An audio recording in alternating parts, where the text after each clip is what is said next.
Well, this next story may sound familiar because it's happened again. Last week, the FAA reported a flight crew called for an emergency on a Spirit Airlines flight for a battery fire in an overhead bin. Well, the flight landed safely in Jacksonville, but that fire happened just as our Queen City News chief transportation correspondent, Mackay Beeler, was actually digging into this very issue. All right, so let's talk about the latest numbers. Well, 2023 is just getting started, so the FAA doesn't have records yet. But in 2022, at least 62 confirmed incidents involving lithium-ion batteries were reported on planes and in airports. That's up from 54 cases in 2021. Now, lithium-ion batteries are banned from aircraft baggage and cargo holds, but are allowed actually in the main cabin of the planes. But should they be? Mackay explores the answers in a special report tonight, Fire in the Sky.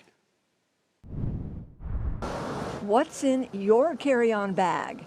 On your next flight, will you be carrying items potentially putting you, your fellow passengers, and flight crew in harm's way? You know, we're so dependent, we don't want to even hear anything bad about lithium-ion batteries or these devices. If you're like most of us and carry on common personal electronic devices like a cell phone or even a laptop, or even if you wear a watch with a battery, according to the FAA, the lithium-ion batteries that power these devices is classified as dangerous goods. In other words, hazardous materials.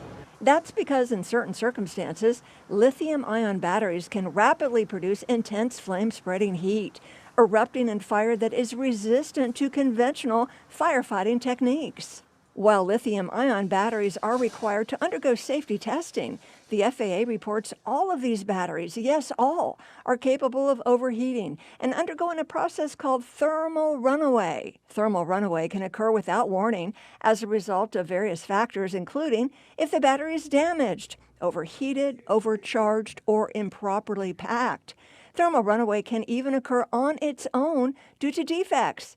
These fires are difficult to put out, requiring a lot of water. Keep applying water to keep it cool. That's Charlotte Fire's Captain Jackie Gilmore. Now, fortunately, they've not had a lithium fire battery situation at Charlotte Douglas.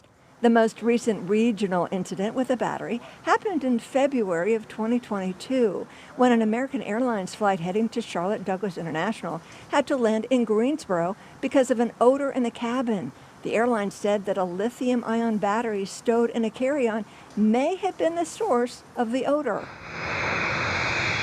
Lithium-ion batteries are banned from aircraft baggage and cargo holds, but they are allowed in the cabin. While most aircraft cargo holds are equipped with smoke detectors and limited fire extinguishing capability, there's no way to see if a battery is overheating in there. The fire suppression, fire detection on most airliners deal with normal fires, not something as volatile as lithium-ion batteries.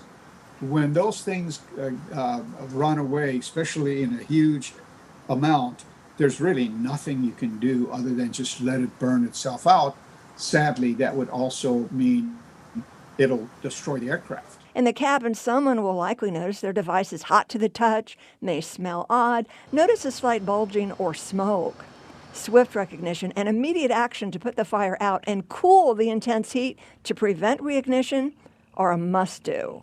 The minute you feel a little extra warmth in your cell phone, let's say your Apple Watch, or even your laptop, let the flight attendants know about it. In 2010, a UPS 747 cargo liner carrying lithium-ion batteries caught fire, destroying the aircraft and killing the pilots. Recent news of a United Airlines flight's emergency landing in San Diego after a passenger's battery pack caught fire in the cabin is sounding the alarm. Should lithium-ion batteries be placed on a no-fly list? Is if it's a major incident or accident involving these lithium-ion batteries, like they were on several freight carriers, only then perhaps something drastic like banning all lithium-ion battery devices will be even thought about. FAA data reveals between March 2006 and October 2022, there had been 414 reported incidents involving lithium-ion batteries and smoke, fire, and extreme heat on flights. So what's it going to take to ban these batteries from flight? Something catastrophic like a fire that's going to bring down an airliner? I know we love our devices, guilty as charged, we don't want to give them up. Even our pilots on board our flights, they use tablets that serve as their electronic flight bags. Captain Amer says while anything is possible, it's unlikely a fire from a phone or a laptop could bring down an airliner. And that's why more or less authorities are kind of airlines, FAA, everybody is kind of overlooking this, hoping that this doesn't happen. But is hope enough? Turn off your electronic devices where you're told. There may be a good reason for that. Well, for more safety information surrounding lithium-ion batteries on planes and tips from the FAA, you can find a link for it in this story on our website at qcnews.com.